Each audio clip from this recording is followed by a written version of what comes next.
of you here this evening for this third in our public seminar series. The first of these back in June was on the new geopolitics of energy. Then about 6 weeks ago we had the Attorney General here talking about resilience and national security.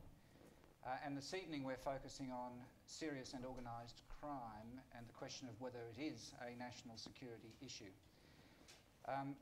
We've decided to focus on this issue this evening because it's an important intellectual issue in terms of the definition of national security in an era of globalisation and the linkages, domestic and foreign, that globalisation creates. It's also an important issue in a policy sense because, as many of you will know, back in December 2008, the National Security Statement described serious and organised crime as a non-traditional but continuing security challenge. And it came to that conclusion because of what it described as its proven capacity for undermining political and social institutions, for inflicting economic and physical harm, and also for its capacity to contribute to other forms of violence.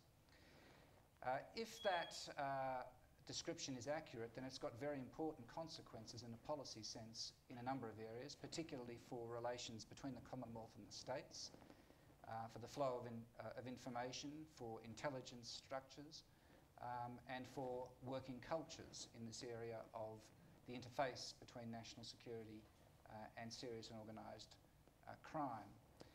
It's also got important implications in terms of resource allocation, if that broad definition is adopted. And it's also got very important implications in terms of how this growing problem of serious and organised crime is to be addressed. So this evening we thought it was worthwhile to assemble 4 experts to address 3 particular issues. One, what is the nature of the challenge that serious and organised crime poses? Secondly, what are the best strategies for addressing this, particularly in the area of the intersection between serious and organised crime and national security? And third, what alternatives exist to those that are currently being pursued? A particularly appropriate week for exploring alternative strategies in Australia. So they're the 3 issues we're going to address. We have, as I said, 4 experts here tonight. The first of them is Karen Harfield from the Australian Crime Commission. Michael Outram from the Australian Crime Commission was to have been here this evening but has unfortunately been slightly incapacitated, and so we're delighted that Karen is here. Karen's got a long record of involvement on policing matters that go back to the early 1990s, a particularly impressive record in the UK, and has an established international expertise, particularly in the area of covert investigations and intelligence. So with the support of the Australian Crime Commission, it's great to have one of its executive directors here this evening. And I've asked Karen, if she could, to set the framework for this discussion this evening by exploring and explaining the nature of the problem that Australia is presented with in relation to serious and organised crime. The way this will work this evening is that we will have 10 to 15 minutes from each of our 4 presenters. We'll have a capacity at the end of each presentation for a number of questions, a short number of questions, on issues of fact. We'll then move to the next presenter, and that, I hope, if all of our presenters, as I know they will, stick to this time limit, will give us a good 35-40 minutes for your perspectives to be raised and discussed. And there'll be a number of different points of view put this evening, and I hope it makes for a lively, productive and constructive discussion. So I'd now like to ask Karen to start the proceedings this evening and to give her perspectives on the nature of the problem of serious and organised crime that we face.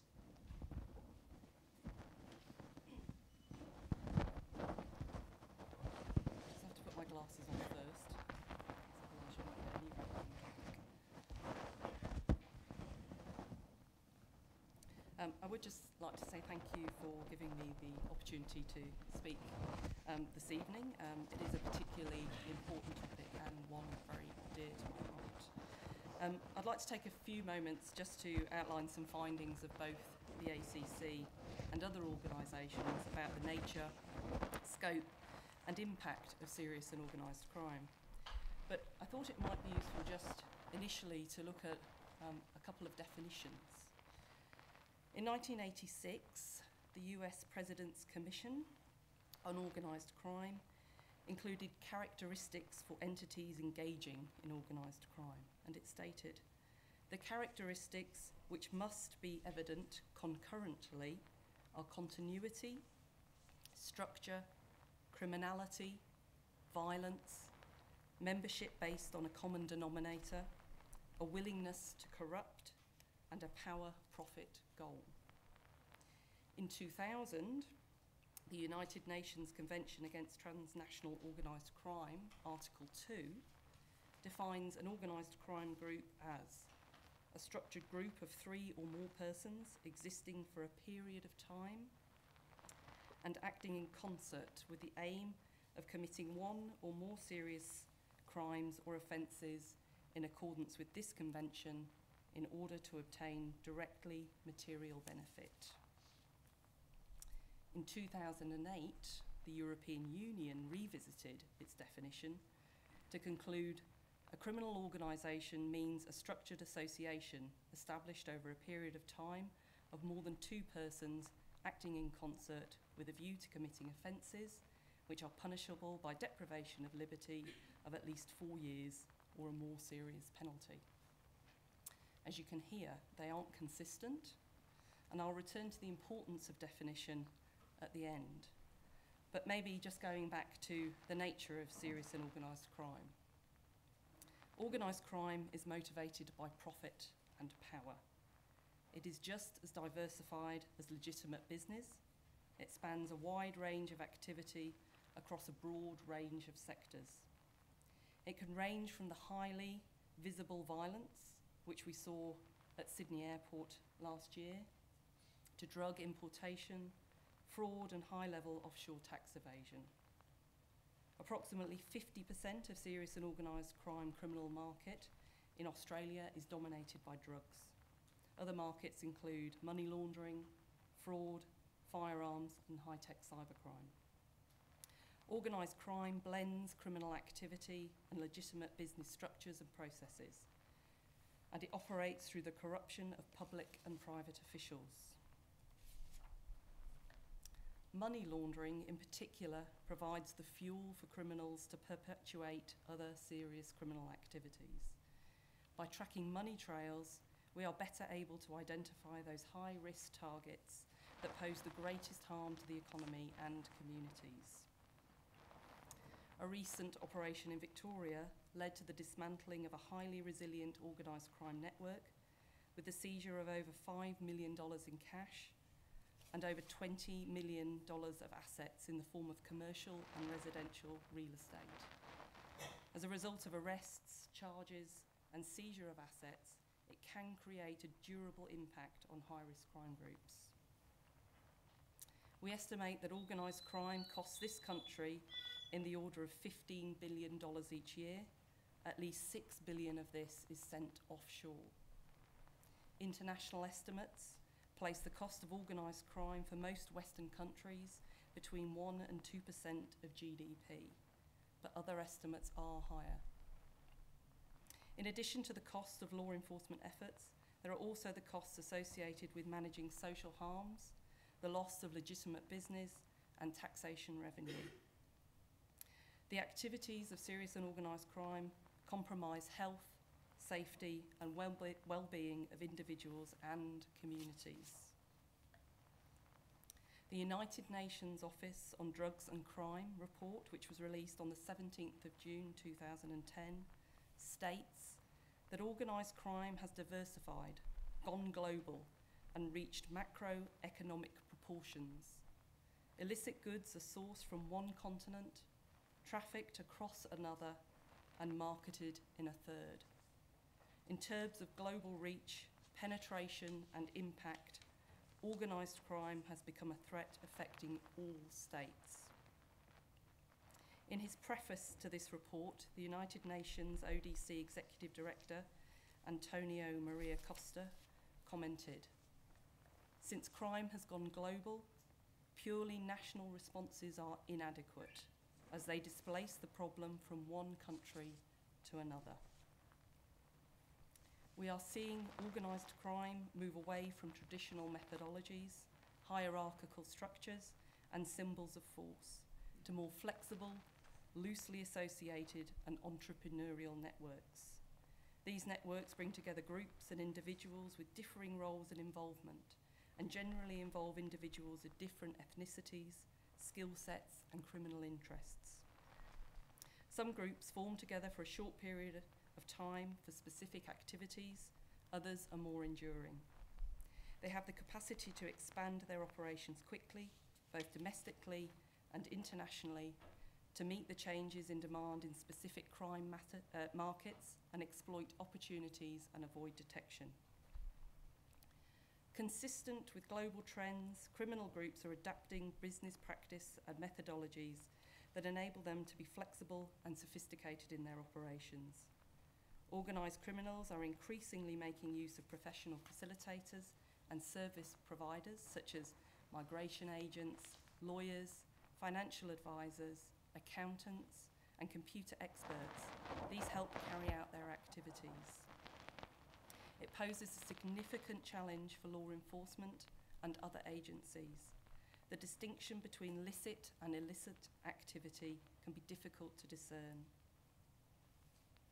Organised crime also has a national security profile because of its size, scope, and impact on the economy and the community, and its nexus with terrorism.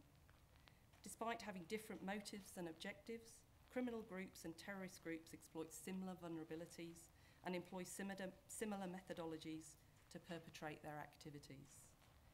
Criminal enterprises are an effective means of generating funds for any group that is prepared to engage in illegal activity, and terrorist groups also provide a potential market for serious and organised crime to exploit.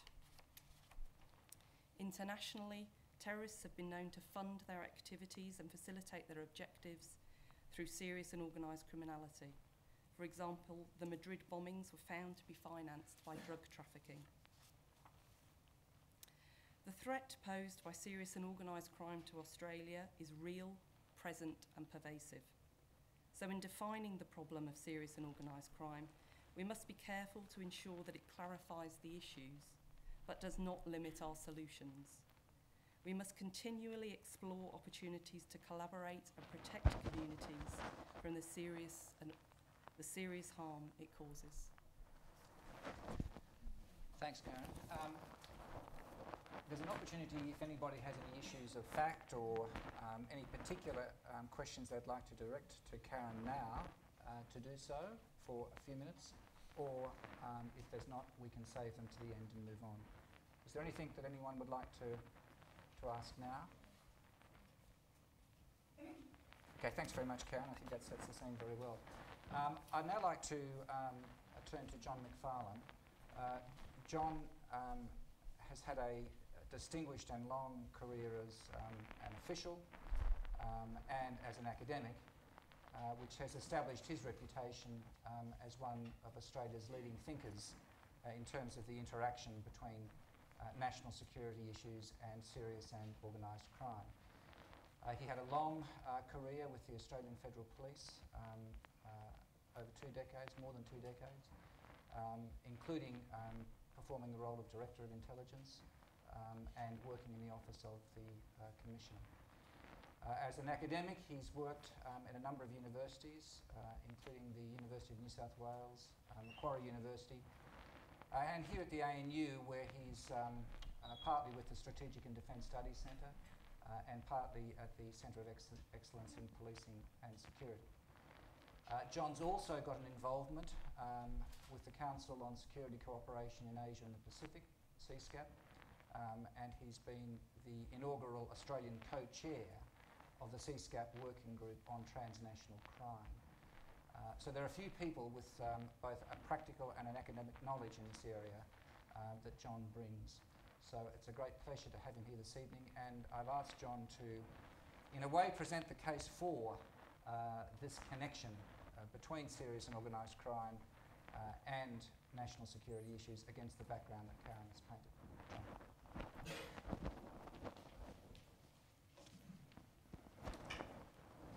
Good evening, everyone. Karen's given you something of the Australian scenario together with, I think, a very good general picture of the nature of organised crime. So as Michael said, what I'd like to do is to look at it more from a global point of view than from the local point of view, and I will start off where Michael mentioned CSCAP, the Council for Security Cooperation in the Asia Pacific. Most of you will know that CSCAP was established in 1993 as a second track body to contribute towards regional confidence building and enhanced regional security through dialogues, consultation and cooperation. At the present time, CSCAP's quite unique really. It comprises 21 member committees from Russia and North Korea in Northeast Asia down to Papua New Guinea and New Zealand in the Southwest Pacific. It operates through a series of working groups or study groups, each directed at a particular regional security problem. The CSCAP Working Group on Transnational Crime met for the first time in Singapore in March of 1997, and it was jointly chaired by the Philippines, Thailand and Australia.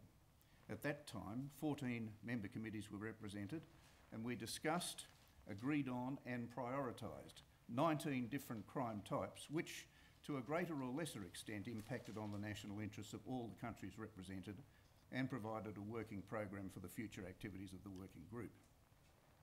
This list covered all the predictable issues, but we couldn't reach consensus on the sensitive issue of corruption. And I'm glad to say now, it seems that even corruption is part of the agenda. So I'm going to raise a few questions and try and address them. The first question is serious and organised crime a national security issue? Obviously, I'm not suggesting that the threat of regional or global conflict or the existential threat from nuclear exchange are no longer serious national security threats. Of course they are. But my proposition is that in the globalised post-Cold War era, many new threats have emerged, including those of transnational serious and organised crime.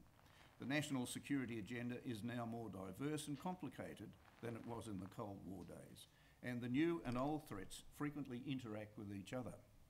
The Prime Minister's statement on national security, delivered to Parliament on the 4th of December 2008, endeavours to bring out these points.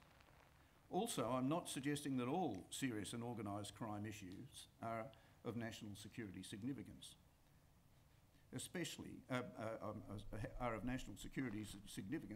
although clearly some are, especially if they have transnational connections. Others are of serious national concern without necessarily entering the national security space. However, simply because a threat is not defined as a national security threat does not justify the allocation of a high national priority where appropriate resource allocation and the whole of government responses are necessary to deal with other national rather than national security threats. However, even if some forms of serious and organised crime are recognised as genuine national security threats, this does not necessarily mean that the solution to these forms of crime require exceptional powers or resources outside the law enforcement arena, but it does suggest a whole-of-government approach. In 2004, the former Secretary-General of the United Nations, Kofi Annan, addressed the changing nature of global security by establishing a high-level panel on threats, challenges and change, with the panel including our own Chancellor, Gareth Evans. The report identified 6 clusters of threats, namely 1. War between states, 2. Violence within states, including civil wars, large-scale human rights abuses and genocide, 3.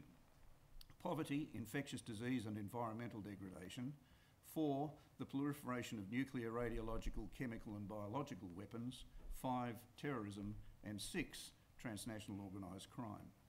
Commenting on transnational organised crime, the panel concluded that, quote, the spread of transnational organised crime increases the risk of all the others. The report went on to say that terrorists use criminal groups to move money, men and materials around the globe. Governments and rebels sell natural resources, through criminal groups to finance wars.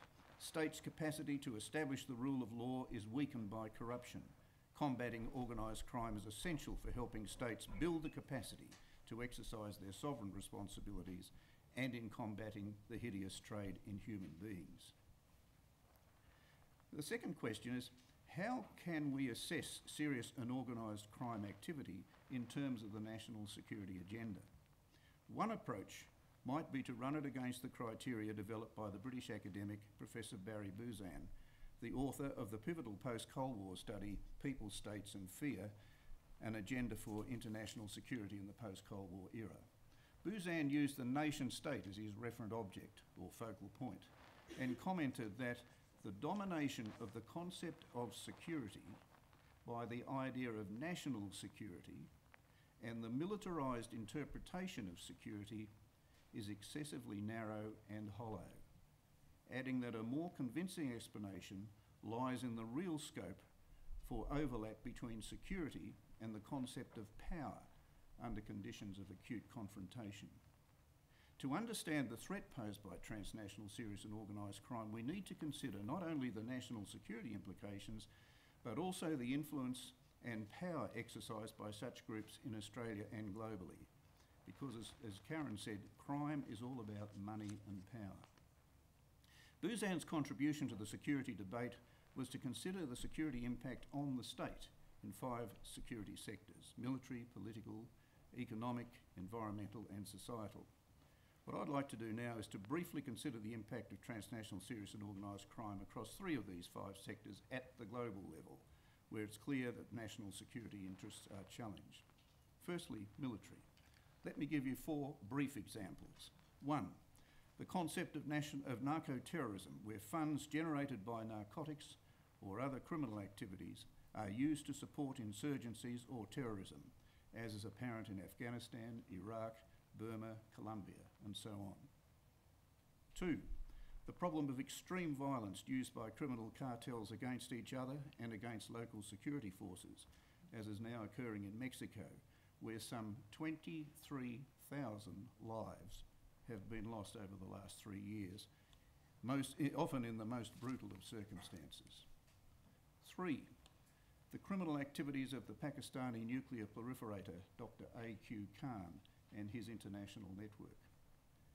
4, the criminal activities of the Russian arms proliferator, Viktor Bout, now incarcerated in Thailand for conspiring to sell Scud anti-aircraft missiles to the Colombian FARC, and it appears that Bout will be extradited to the United States to face trial. Second dimension, political. Let me again give you 3 examples. Firstly, the links between the political elite and criminal organisations in a number of countries, and not only in developing countries. 2, the impact of endemic corruption on the stability of many states, especially developing countries. As Kofi Annan said in 2003, corruption hurts the poor disproportionately by diverting funds intended for development, undermining the government's ability to provide basic services, feeding inequality and injustice, and discouraging foreign aid. In 2006, the then President of Nigeria, Obasanjo, who was also at the time the Vice President of Transparency International, claimed that corruption costs African countries an estimated 25% of their combined national income, some $148 billion a year. And in 2005, the World Bank estimated that every year the global corruption industry generates as much as $1 trillion US. On the 4th of March this year, the then US commander in Afghanistan, General Stanley McChrystal, said that, quote, putting corruption in Afghanistan front and centre is a #1 objective. He added, we can fight the insurgency, but if we don't have effective governance, credible governance, then you don't defeat the cause of the insurgency. So that's the political considerations. Now 3 examples on the economic side. In 2005, the UN ODC estimated that the annual illegal drug sales are worth about $321 billion, which is equivalent to 9% of global GDP, or higher than the combined GDP of 88% of the countries of the world.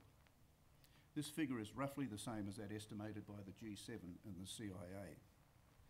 Secondly, the International Monetary Fund estimated that the global cost of money laundering is between 2 to 5% of global GDP, or something between $500 billion and $1 trillion per annum.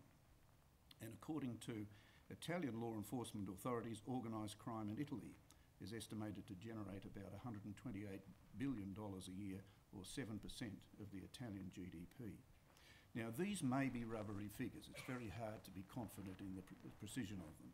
But they do give an idea of the huge economic impact of transnational serious and organised crime on a global basis, and remind us that this money remains outside the legitimate economy, is untaxed, and is also available for investment in both the legitimate and illegitimate sectors. Now, similar arguments could be developed in relation to environmental and societal factors, but I'll skip these to save time. Suffice it to say that there is solid evidence to support the view that some aspects of transnational serious and organised crime are of direct national security concern to nation states. In 1994, I had the opportunity to discuss with Professor Buzan how the impact of security threats against an individual could be articulated. His view at the time, as I understand it, was that an individual could not be a referent object, so his analysis could not be applied directly to the threats to individuals. To assess this, we need to introduce a new concept of personal security. In 1994, the UNDP released its Human Development Report, which relied heavily on the concept of human security. The report describes 7 types of threats that impact on human security, of which one, personal security, appears to have relevance to the threats from crime. In this context, personal security aims to protect people from physical violence, whether from the state or external states, from violent individuals or sub-state actors, from domestic abuse, or from predatory adults. For many people, the greatest source of anxiety is crime, particularly violent crime. Another approach which could be taken is to consider Professor Hedley Bull's concept of a stable state, as outlined in his 1997 book, The Anarchical Society. As I recall it, and putting it into my own words, Bull argued that a citizen in a stable state has a right to expect not to be killed or injured, a right to expect that his property will be protected, and a right to expect that agreements once entered into will be honoured. Theoretically, it's the responsibility of the criminal justice system to intervene on behalf of the citizen to protect these rights. To the ordinary citizen, crime makes its greatest impact when these rights are violated. Let me give you 3 random examples where personal security considerations may apply. Firstly, cases involving sex trafficking and sexual abuse, mainly of women and children. According to the UNODC, this involves something between 600,000 and 3 million men, women and children each year, at a profit to criminal organisations of some $32 billion. Secondly, firearms violence. Again, according to a 2004 UN report, between 1979 and 2003, 500,000 people were killed by firearms in Brazil alone. And thirdly, white-collar crime case. In March 2009, the American stockbroker and investment advisor Bernie Madoff pled guilty to 11 federal crimes involving complex Ponzi scheme in which he defrauded thousands of investors of billions of dollars. He was sentenced to 150 years imprisonment and forfeited substantial assets. Madoff was a former chairman of the Nasdaq Stock Exchange. These issues are not necessarily national security issues, but are extremely serious and deserve appropriate prioritisation and resource allocation. So let's look first at the national security response to traditional serious and organised crime. The first country to recognise this was the United States under President Clinton in 1988. Under the Presidential Decision Directive number 42, Clinton declared international crime as a threat to the national security interests of the United States and ordered the various federal departments and agencies to support the law enforcement agencies in their efforts against international crime syndicates and money laundering. Under President Bush, the transnational crime priorities were further refined as 1, nuclear smuggling, 2, drug trafficking, 3, trafficking in persons, 4, intellectual property crimes, and 5, money laundering. And in November last year, President Obama made a significant statement also warning of the dangers of transnational serious and organised crime. In 2008, the government of the UK enunciated a strategic strategy titled Tackling Transnational Organised Crime. A number of other countries, as well as ASEAN, have also developed strategies against transnational serious and organised crime. So finally, what's the Australian perspective? On the 4th of December 2008, the then Prime Minister, Mr Rudd, released the report of the Review of Homeland and Border Security by Mr Rick Smith, together with the PM's first National Security Statement. Mr Smith's report stated in part, serious and organised crime, as an ever-present threat to the safety and prosperity of Australians and a challenge to the integrity of our institutions, is as important as any other security threat, with an estimated cost in excess of $10 billion per year. Crime is increasingly sophisticated and transnational.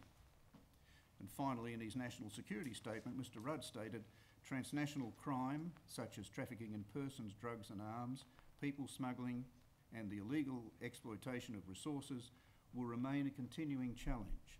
These activities can undermine political and social institutions, inflict economic and personal harm, or contribute to other forms of violence.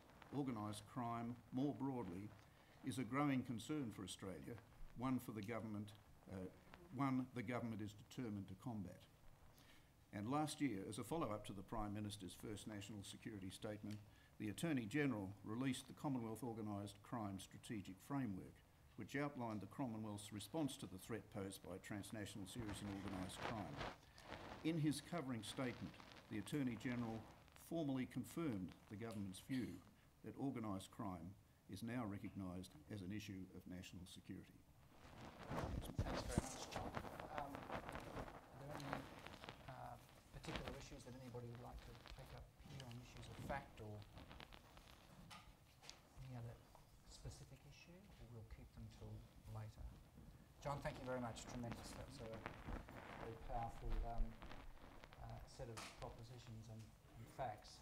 I'd now like to introduce Professor Rod Broadhurst. Rod, at the moment, is a Chief Investigator with the Centre of Excellence in Policing and Security. He's also a Professor in the School of Regulation, Justice and Diplomacy. And he brings to these issues a similar expertise to those of other panellists tonight. He's had a record in Western Australian public service, particularly in the area of corrections policy and health policy. Before moving into academic study of these issues at the University of Western Australia and overseas, University of Hong Kong and the Queensland Institute of Technology.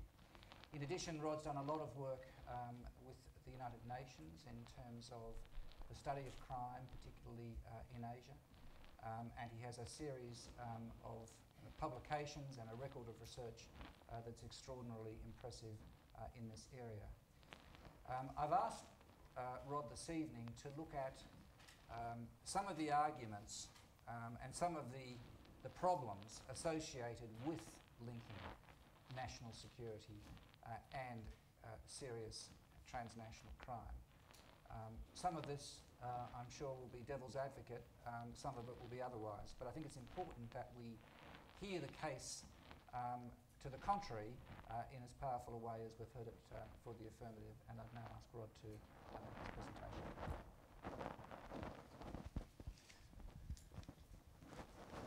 Good evening. Thank you, Michael, and also thank you to the panellists who've done a sterling job of setting things up for me to respond to, at least in part.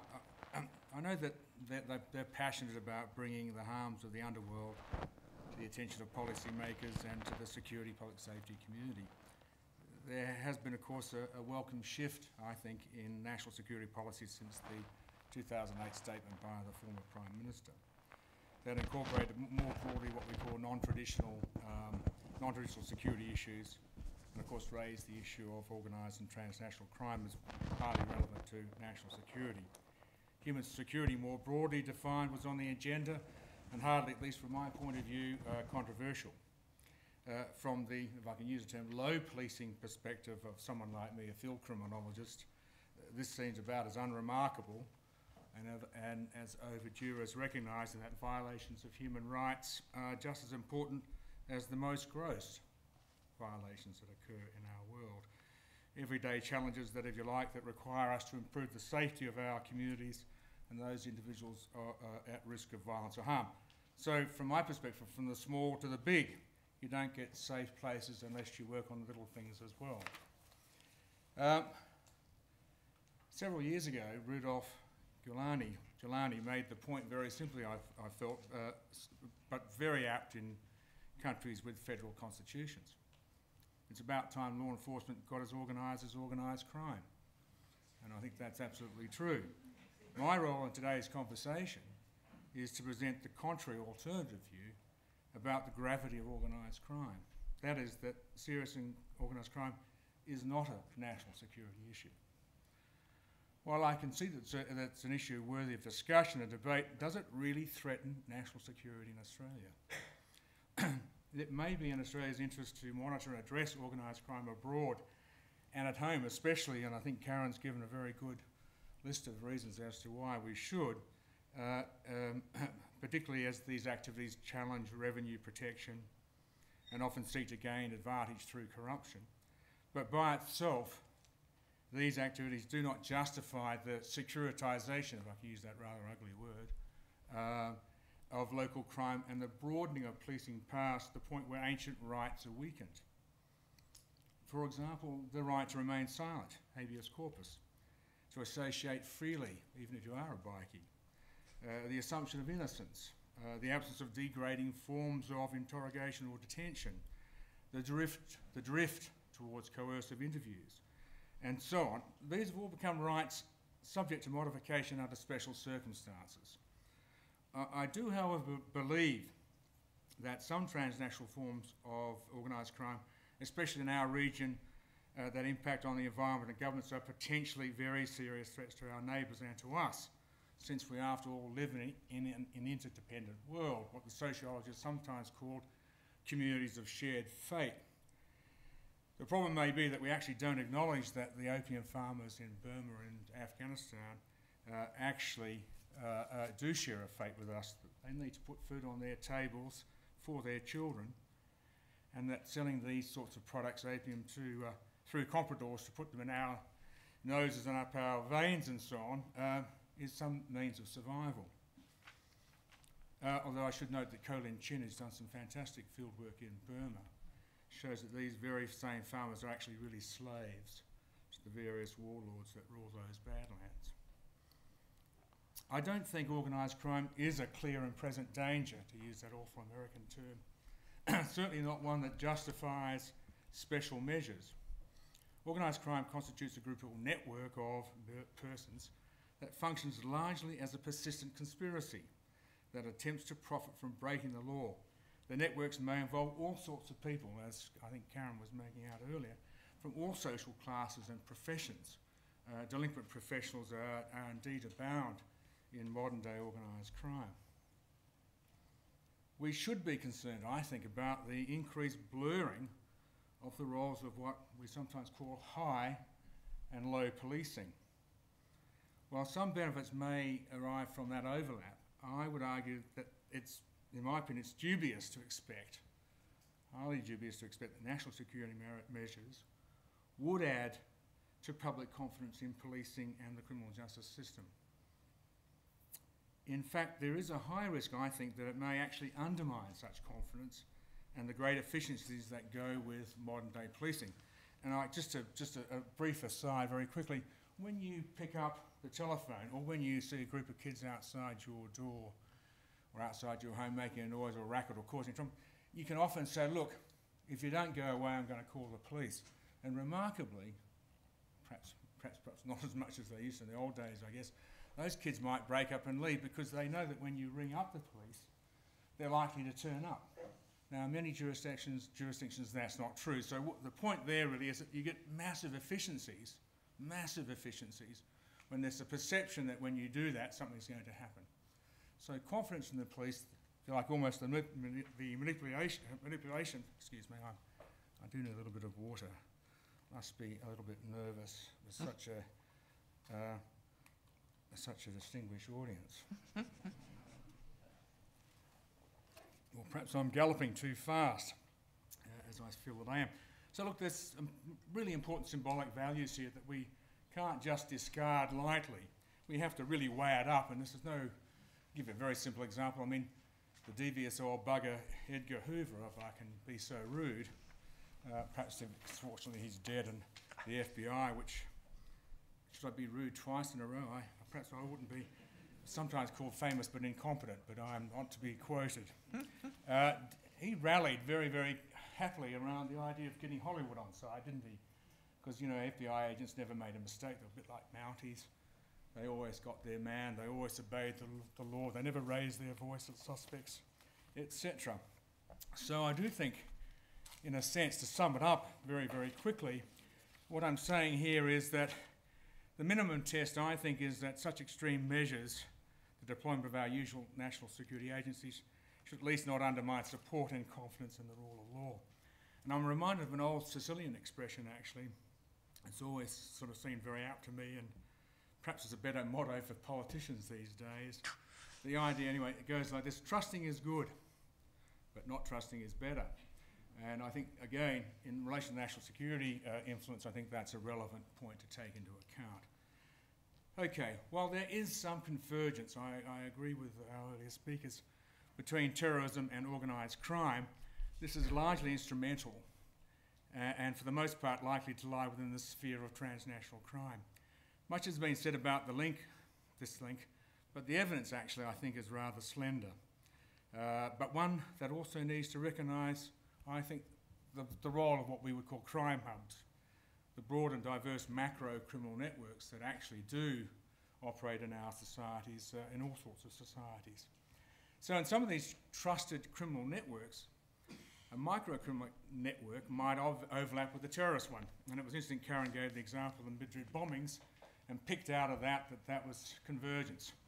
What I picked out of that example was that there are overlapping networks. There's an overlapping network of terrorists interested in causing harm to the state of Spain and advancing the Islamist fundamentalist cause, who happen to have an overlap with a very effective ecstasy network, who happen to have contacts with a criminal network that could acquire explosives.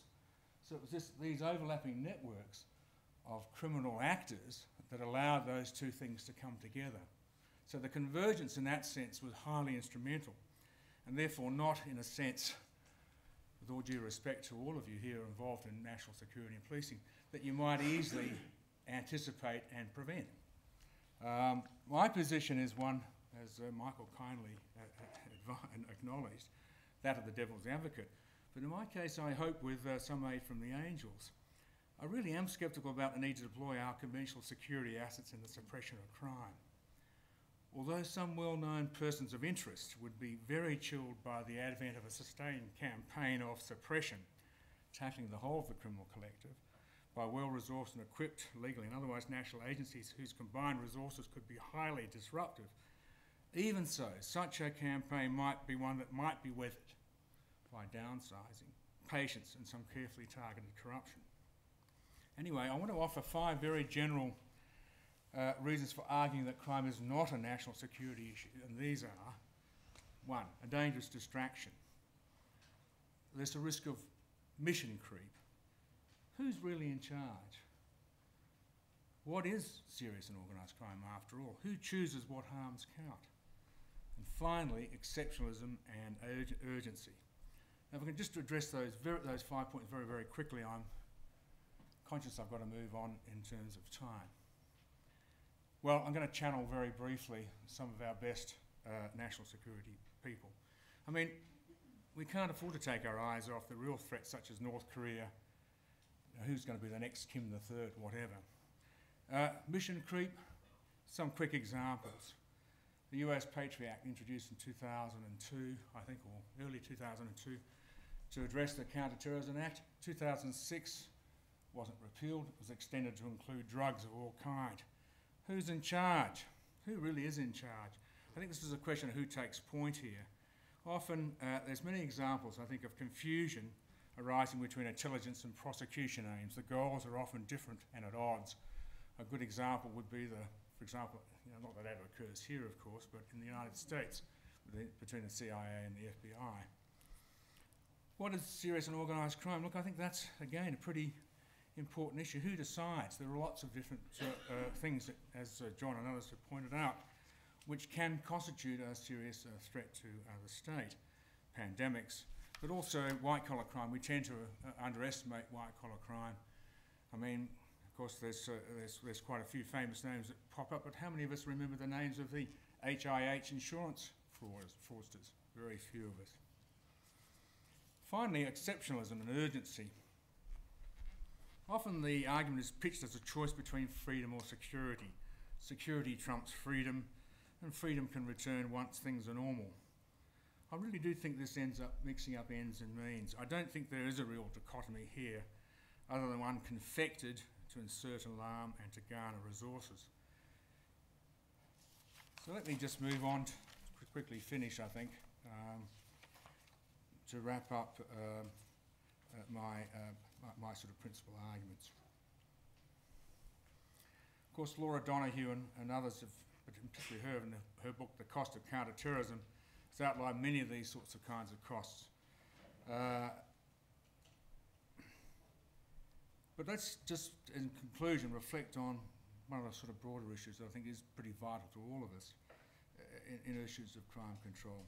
And I think it's important to acknowledge that there is often an unintended complicity, or even a direct complicity, that we're all engaged in somehow or other, in the fact that, for example, every time we purchase pirated software or digital images, fail to respond to violence, use the service of sex industry workers, purchase products made by ruthless corporations or extracted from forests for the oceans. Every time we indulge in recreational drug use or employ illegal immigrants, we're making a contribution ourselves. And it reminds me of the old Chinese idiom, if the water is too clean, then the fish have nothing to eat. So in a sense, we're all partly involved in all of this process, are we not? And therefore, we've got to take some responsibility for cleaning it up. I would want to sort of press on with other sorts of arguments, but my main argument against elevating crime into the realm of national security are simple. They should have been well known to this audience, and I've repeated them, however, because they're bound to be forgotten or misplaced when the next catastrophic but rare event occurs, when it seems security would need to trump freedom. Thank you for your time. Thank you. Thanks, Rod.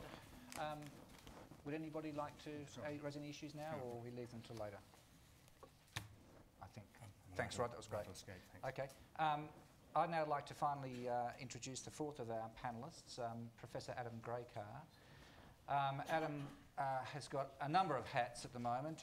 He's Dean of the new Australian National Institute for Public Policy. He's Director of the Centre for Policy Innovation, and I think he's also acting head of the Research School of Social Sciences. So I don't know when he sleeps, but he does a lot of jobs in this university. He came here in January after a period as Dean of the School of Criminal Justice at Rutgers University in the US.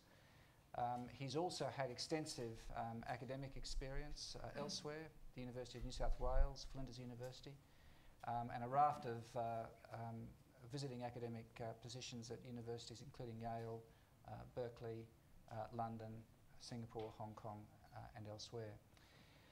Over and above that, Adam was also a director of the Australian Institute of Criminology, and he's also a former director of the Cabinet Office in the South Australian Government. So this is a rare intersection of various careers in one.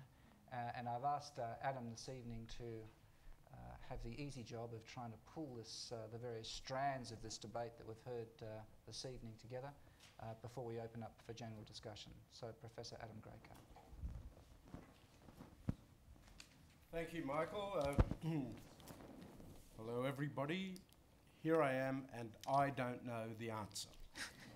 What we've heard some really interesting arguments building up the case, looking at the intersections, and it's all about intersections, and I don't know what to believe. Now, if I told you there were 4 billion stars in the sky, you'd probably believe me. But if I said the paint over there's wet, I bet most of you will go and touch it and have a feel of it. And I think one of the interesting things is to try and work out, what is it that we accept? What do we take at face value? What's the evidence? How do we weave it together? And what I want to do is just weave a couple of the analytical threads together. Often when I speak, I use the same old statement. I say, there's an old saying that says, if a piece of string has one end, then it has another end.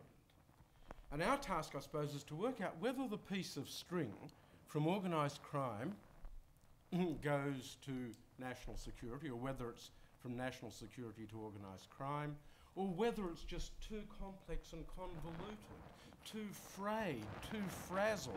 And because, sometimes the string has high tensile, sometimes it just breaks into all sorts of little bits and pieces. But let me just throw out a few analytical categories that might shape some of the things that we heard earlier on. First of all, I think we've got to distinguish between organised crime and crime that's organised. Now, organised crime is committed by criminal organisations. Karen gave some definitions. They use corruption, they use violence, they use monopoly control to operate criminal enterprise. They've got stability, they've got structure, they've got reputation, and they operate over time.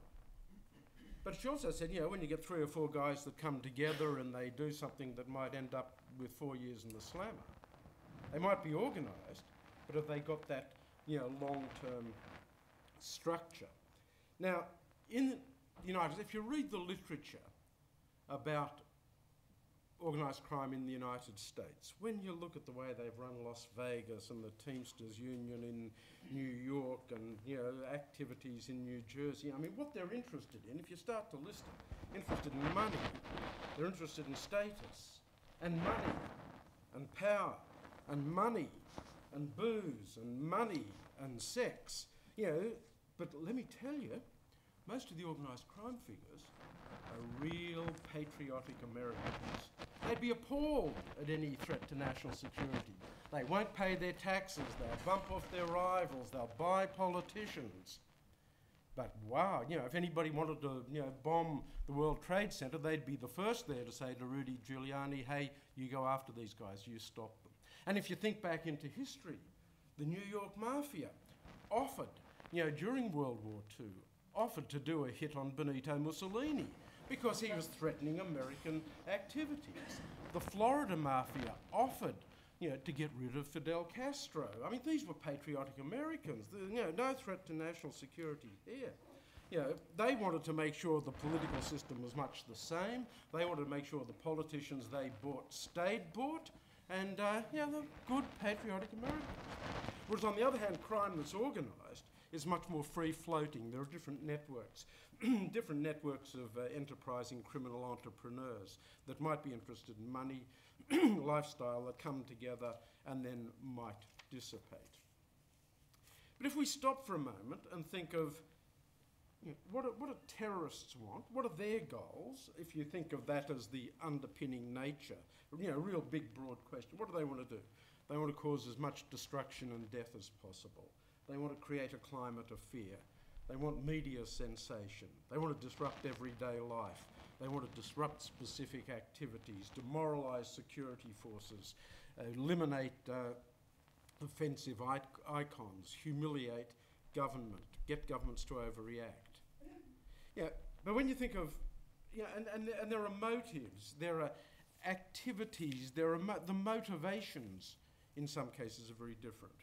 But when you think of transnational organised crime, when you think of organised crime, whether it's transnational or even local, I just talked about local organised crime, they want the money. The transnational people, what do they want? They want to traffic in drugs, they want to traffic in they get involved in cybercrime. Big activities in trafficking in cultural artefacts, trafficking in human beings, trafficking in exotic species, in body parts, in in money laundering, smuggling timber, hijacking, contract killings, trafficking in stolen cars. It seems to me that we've got two different sorts of worlds. And then the thing is, how does the string come together? What are the challenges? How do we start to pull it together. What we do know is that crime can be an absolute lifeline for terrorists. Crime funds a lot of terrorist activities. Once a terrorist group forms a relationship with international organised crime, such as in drug trafficking or any other financial base, once they obtain access to a revenue stream, it's very hard for governments to interrupt or eliminate that revenue stream. So, this is an important activity to identify the revenue stream. Karen talked a fair bit about how policing and law enforcement activities might work there. Organised crime certainly can act as a lifeline to terrorist groups, and that's an important element to think of.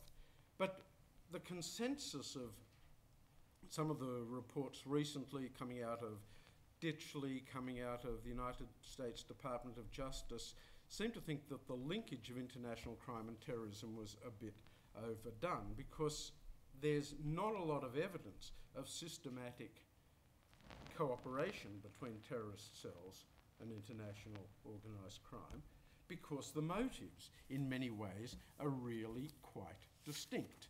See, when you think of one of my very favourite books, written by a couple of colleagues of mine, Ron Clark and Graham Newman, is called Outsmarting the Terrorists. And what this is it's a situational crime prevention approach to dealing with terrorist activities. First of all, we do have different motivations. We find that many of our organised crime figures are into the dough. However, many of our people involved in national security are into higher motives, an objective that isn't necessarily material. The crime is the pathway, but it's not the main activity. But not always. Sometimes you do have people involved in terrorist activities that don't care about the end point. They want the status, they want the excitement, they want the acceptance, they want the employment, which is as good a job as any, I suppose, if you get fed and so on. We also, I suppose, find that many people involved in organised crime are very careful about their own self-preservation. They want to enjoy the fruits of their ill-gained activities. Many involved in terrorist activities are prepared to put their lives on the line. But we do know that much terrorist activity involves funding that comes through conventional crime. And the argument that pulls it together is that when people see theft, when they see violence, when they see smuggling, when they see money laundering, when they see conspiracy, then there are a range of law enforcement activities that can start to deal with it. So the response that my colleagues, Graham Newman and Ron Clark, put together was to work very carefully on the opportunity structure for terrorist activity, start to break it down into component parts, identify where regular crime leads to that money trail, and then start to link through your crime prevention measures. But what we've heard today, we've also heard some very important issues relating to broad-scale issues of corruption, the very significant activity, I think one of the most significant activities in all of this is the way in which where there's a nexus between national governments and international organised crime, in some cases to the point where government and crime organisations work hand in hand. What we've got is regime destabilisation, but very often it's not for a higher order, it's not for an ideological goal, but very largely for the greed and the profits that come through that.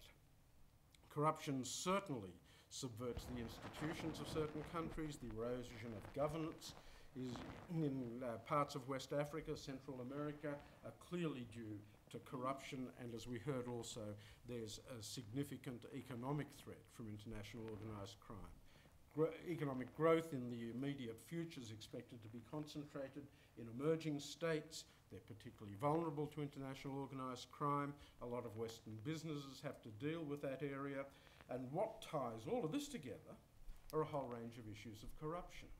So we pull some threads together. We look at the strings. We've got some crims who are in it for the dough. We've got some people who are in it for higher activities. We've got some different types of activities, but the subversion of the state, the linking in with government, the using criminal activities to fund things can pull it together. So, as I said, I don't know the answer, but analytically, we need to look at what the motives are, what the opportunity structures are, what has set the corrupt activities in place, how we can start to deal with all of those. And one, I suppose, little commercial is understanding all of these things. Here at ANU, in the next few weeks, we hope to start up a new research centre on these very issues, and a research centre called the Transnational Research Institute on Corruption to start to pull all of these things together. So that's my little contribution. I just want to take up the point that Professor Grakar made and echo all three of the other respondents. There seems to be a distinction between terrorism, insurgency, and organised crime. Organised crime helping the other two. You know, I'm trying to consider a jurisdiction where terrorism or subversion or insurgency isn't considered a crime. By definition, those activities aren't organised. And I would like to explore how people make that distinction, because I think it takes us to an interesting point where we talk about personal security that some of the respondents spoke about. But if a state is the traditional referred object for national security, ipso facto some of these organised crime things are a security challenge. Thanks. The question goes to the point of the linkages between terrorism, insurgency and organised crime, and sometimes the artificial distinctions that are made between them. Any of our panellists like to, or should I nominate? Adam, do you want to say something? Well, no. Do I need this? You can hear me? No, you can hear me without it. Okay. But you won't record it. Well, just a minute, Adam. I don't think they'll record. Oh, we're recording it. We are Yeah, recording. we record stuff that's worth saying. Yeah. There's a whole vast audience that'll be listening to this. Here we go. My initial response to that is the analysis is in terms of the implementation of the rule of law, and that has become a very important priority, not only in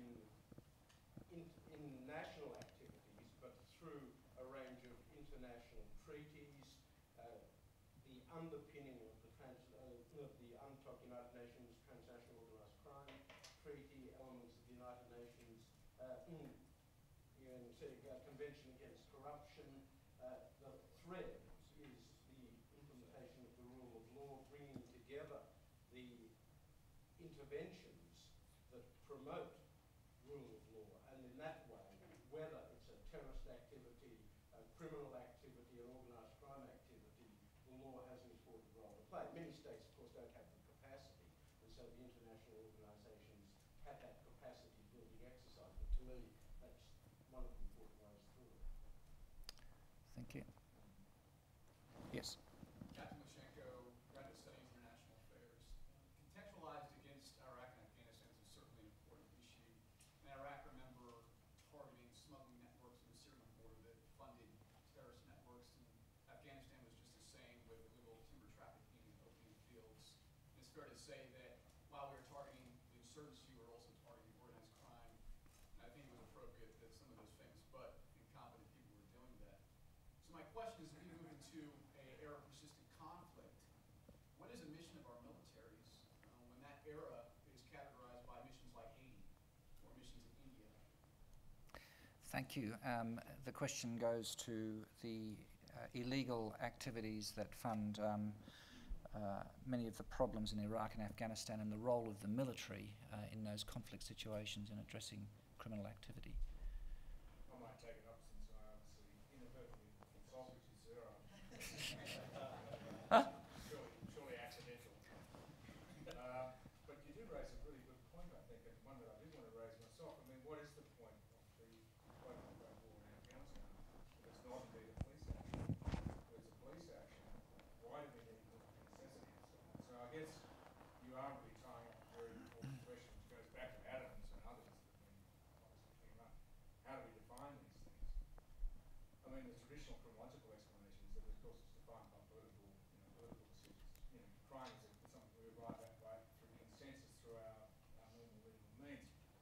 did have a definition which I didn't use, Michael, from the People's Republic of China, which I'm tempted to read out as a definition of what organised crime is in China. So we just have to accept that it is a fluid thing. But I think you've raised a really crackerjack point. What indeed are we doing in Afghanistan? Is it a police action, or what is it? Is it a war? And I'll just leave it at that. Thank you. I didn't mean to put Karen and the others on the spot here, but I was wondering whether the panel could respond to whether this currently in Australian policy and implementation on these issues are the current settings are right. That could be difficult for Karen, but I'll ask her to address the issues of Australian policy settings in relation to transnational crime.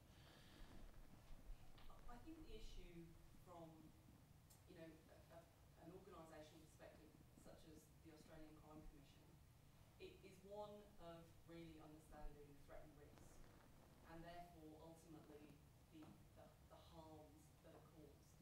Now, philosophically, whether you want to land in a situation where you tackle an all hazards approach to harm, or you want to take a particular view about what national security in a narrower definition looks like. In some senses, it is not really the issue for us. The issue for us is about having a rich enough picture to make sure that the resources you commit have some sort of impact that make sure you reduce harm. Now, the process that we go through is about trying to understand each of the dimensions that can make that picture as rich as possible. And therefore, the decisions that we take as an agency in supporting other organisations around what sort of intervention and action is appropriate are the right ones, and that you can actually take a view that you're having some impact, and that what you're not doing is simply taking tactical opportunity, which opens up a gap for another organised crime group to fill once you've gone away. So I think it goes back to that, well-held belief that, if it looks like a duck, it quacks like a duck, and it walks like a duck, it's a duck. And serious and organised crime is like that from our perspective. You know it when you see it. What's really important is getting the activity right to combat it. Maybe while others think about the next one, I could just raise a question because it's to you, John, and you might pick up a point on that. But I think you made some very powerful points in relation to the instabilities created in international circumstances by the prevalence of crime and their impact, particularly in places around the world that actually affect Australian international interests. That's one dimension, I think, of the link with national security. The other dimension, of course, is the link between organised crime in Australia and organised crime overseas. And perhaps you, maybe Karen, anybody else, may want to say something about that, but I know you had a point in relation to the earlier question, but that was I was going to address to you. Well, let me address that latter point first. I mentioned in my talk the importance of those elements of serious and transnational crime that have transnational links being more likely to be of relevance to national security than that type of crime which is largely domestically oriented.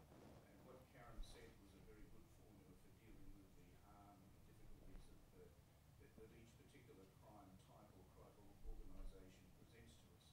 But those organisations, those crime groups, are more likely entrepreneurial crime networks that are heavily influenced or dependent upon overseas networks of a similar sort can present a much more difficult problem to deal with because we simply don't have the jurisdiction overseas. So it calls for much more international cooperation, much more international common understanding of the nature of the threat and the best way of dealing with the threat. And I think that this is one of the challenges at the present time. In my opinion, the initiatives that have been taken both by the government and by the agencies such as the AFP that are dealing with the transnational issues have been fairly successful, and hopefully that sort of thing will continue to grow. The AFP has a very substantial overseas network specifically dedicated to this sort of thing, something of the order of 90 to 100 liaison officers located all around the world in many of the trouble spots.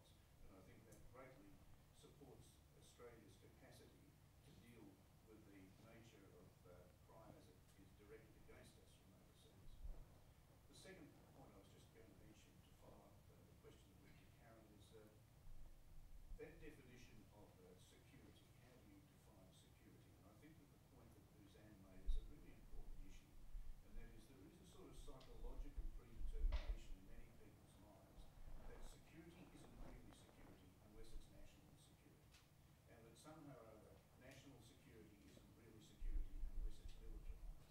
And too often, some of the problems that we face, whether it's terrorism, whether it's insurgency or some other difficulties overseas, are simply or oversimply characterised by the securitisation and by the militarisation of it, rather than using existing capabilities, resources and connections to try and deal with it. Thank you. Yes. I'd like to put up a discussion on the issue of motivation as a differentiation point between organised crime and terrorism. There have been several terrorist organizations in the past where perhaps their goal isn't as selfless, that they might actually don't mind getting rich along the way and set up independent states where they can achieve their goal. So are we, in a way, simplifying the terrorist model to say that if you're a terrorist, then you're not looking for profit, you're organised crime as well? The question goes to the distinction between terrorism and organised crime and the profit motive in each. Maybe Adam, and then anybody else who wants to come in. It's always hard to speculate on what motives are when you don't know who's doing what, when and how, and a lot of judgments are made with imperfect knowledge. I don't know about motivations, but I'm sure we can probably find terrorists who are selfless, terrorists who are very, very self-centred. We can find organised crime people who don't care what some who are patriotic, some who don't care what the regime is. And I suppose we need to start to unpack each of the cells, the ways they're moving, and so on and so forth. The key issue, however, is to try and identify the sorts of harms that are done. And when you have people that do unspeakably bad things, as Karen was saying, when they look like a duck, etc., when they move people across borders, they degrade people, they take away people's human rights, they promote products that are unhealthy, dangerous. We heard about arms, we heard about trafficking in human beings.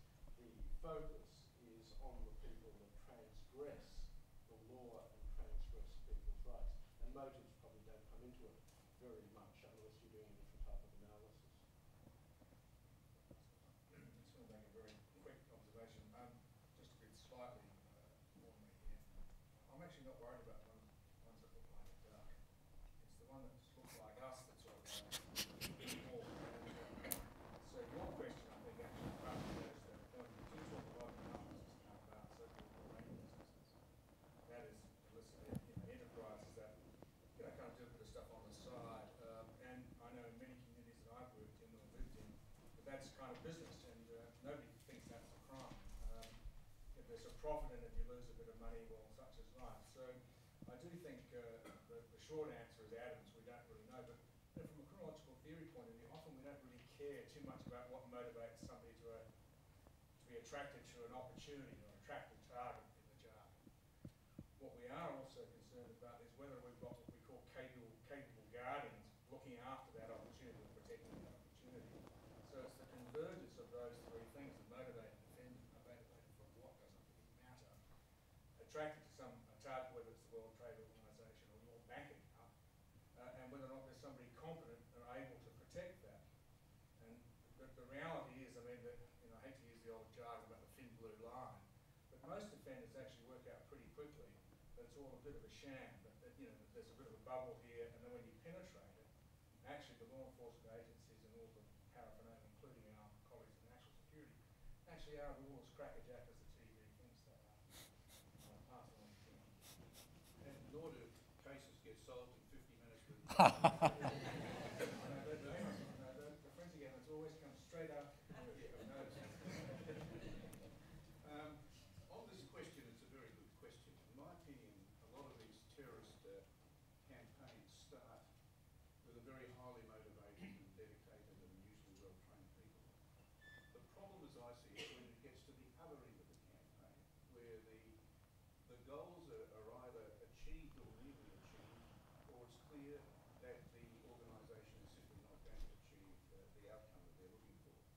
And then I think a sort of disillusionment of some sort sets in, and so often people who are dedicated terrorists who've been used to having prestige within their community, used to be running around with a gun, used to be looked up to by other people as being a sort of protector of the community, they will morph into opportunistic crime. And I think this is particularly what's happened in Northern Ireland. I think it also has affected Hezbollah and a number of other terrorist organisations. But Northern Ireland is probably the best illustration because of the huge amount of money that's been made by extortion, by smuggling, and by a whole range of other criminal activities. Thank you. Sorry, Karen. Yeah. I think, you know, we're sort of getting to the heart of the matter here, which is about saying that, you know, the intelligence and information that we have, irrespective of whether it's collected within a view that takes a traditional national security view or a law enforcement view, we would be abrogating the responsibility if we didn't try and join that up. And that it presents for law enforcement and also for other harm reduction agencies an opportunity to exploit serious and organised crime vulnerabilities. And we should never forget that they do have vulnerabilities. And even though they don't have to stick to the rules and the harm that they cause is significant, we can use new opportunities and understand emerging threats in a way that presents to us a mechanism to make sure that our intervention is sustainable going into the future. And by ignoring or trying to dislocate those two views, we cut ourselves off from a big opportunity. Thank you. Got one question here, then up the back. Yes, could I return to Paul's question, but from a different, and I'd actually like to know Jonathan's view on this. Nobody mentioned piracy. Now, I can't work out where on the continuum piracy is, whether it's a military issue or whether it's a police issue. You have no law in the land which appears to be dealing with it. I just wonder where on the continuum it is. It is a security issue for shipping lines, but is it a security issue? So, John, The question here is about piracy and international law. I think part of the problem with piracy is the definition under which it operates, that is the United Nations Convention of Law of the Sea, which gives a very sort of vague concept of piracy, which in fact has very little relevance to the nature of piracy as we see it in Somalia or the Malacca Straits and so on. It is not piracy on the high seas, it's usually piracy in the immediate coastal area or piracy in port, although with the case of Somalia, they've now developed a capacity with motor ships to operate very long distances away from Somalia. In my opinion, yes, it is a criminal issue rather than it's not a terrorist issue as such. The difficulties is you've got two different areas where you need to tackle it. The first area is on the high seas to protect your vessels and your crews from harm. And obviously that's a very difficult task for a police organisation to undertake, so it falls more naturally to the Navy if they've got the capacity to do it. And by and large, where the Navy has occupied that space, particularly in Somalia, has been reasonably effective, although it has also displaced the pirates further and further out, making it even more difficult to handle. But the real problem, as I see it, is that most of these pirates are unemployed fishermen or local peasants that are unemployed, young men usually between about 18 and 25 or something like that, who know how to handle an RPG-7 or an AK-47, but really they don't have the capacity nor the access to information that tells them whether that ship or that other ship is going to be worth targeting from the point of view of hijacking it or whatever. So I think the real issue with piracy is the onshore infrastructure that supports it. And that's usually very secret,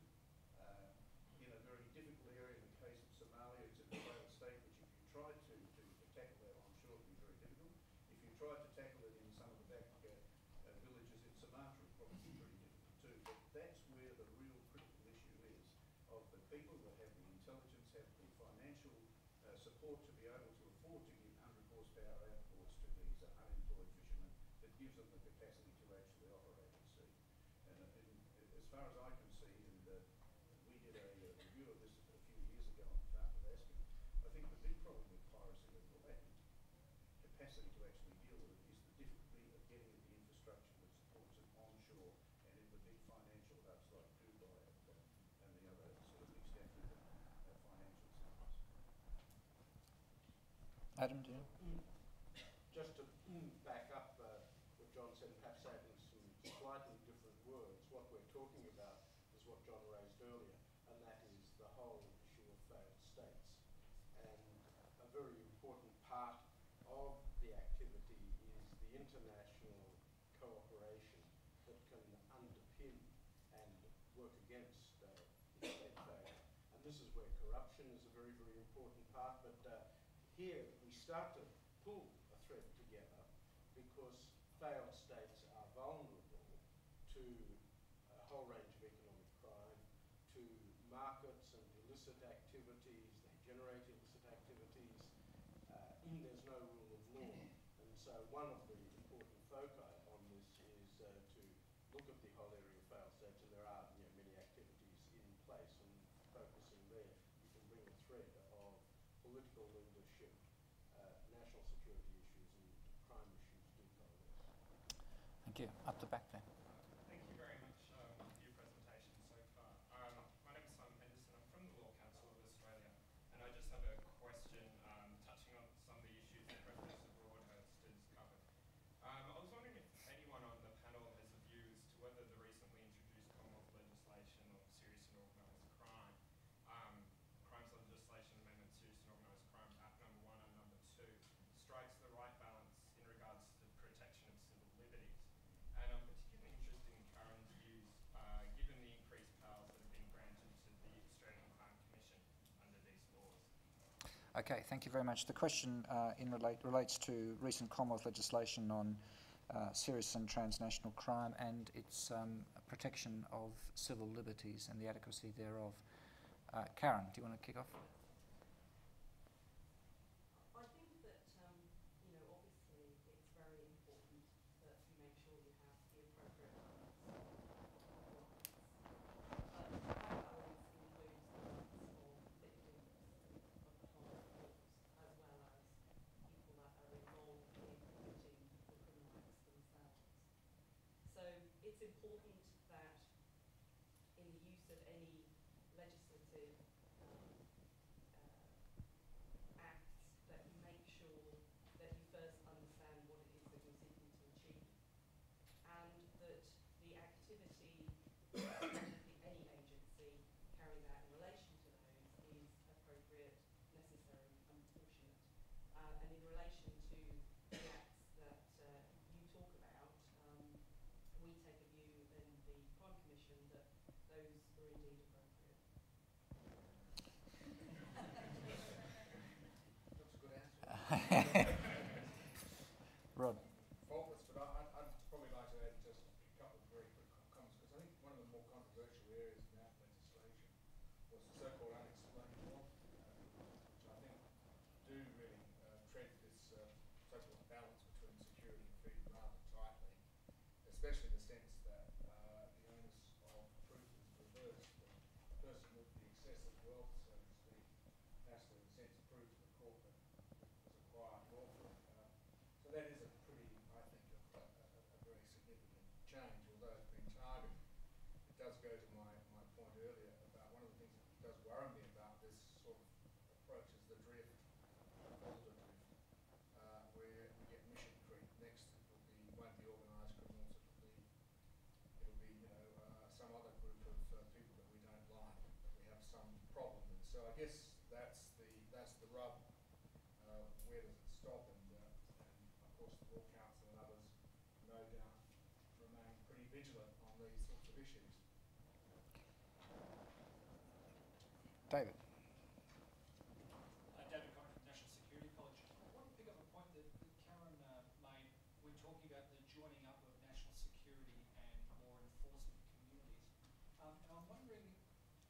is our current decision-making structure optimised to bring those together?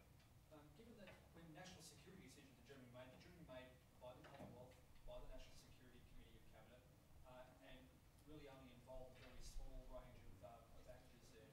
So are we well placed, in the panel's opinion, to bring these two areas together? The question is about the national decision-making structures which bring together national security issues and transnational crime issues. And we've got about 2 minutes, Karen. I think that since the national security has actually made a significant difference within our agency, and the ability to be included in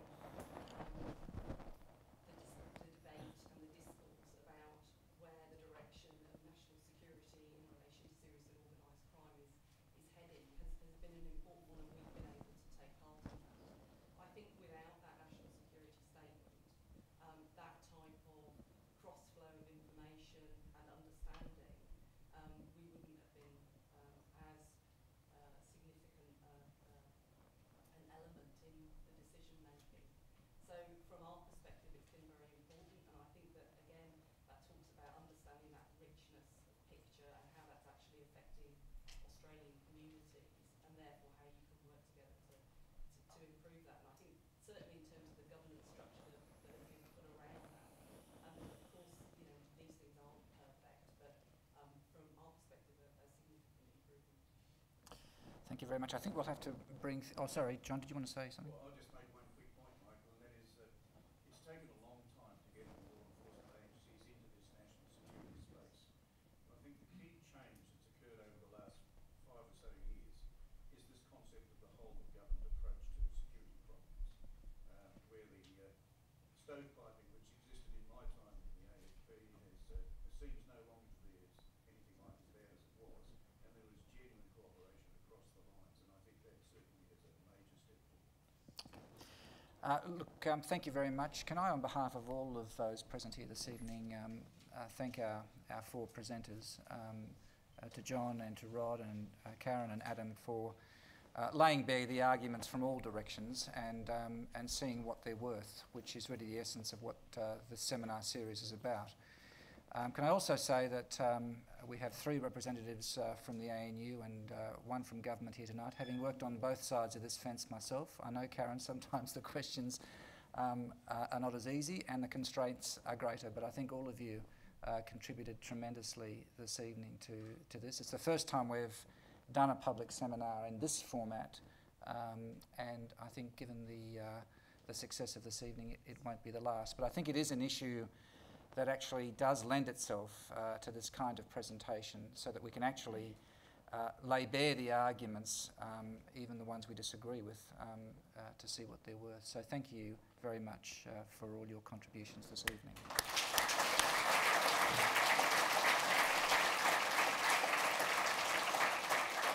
Could I also just finally, as we keep our reputation for being timely, just say thank you to David Connery at the college for pulling this event this evening together, and to all of the officers of the college that have made it logistically work.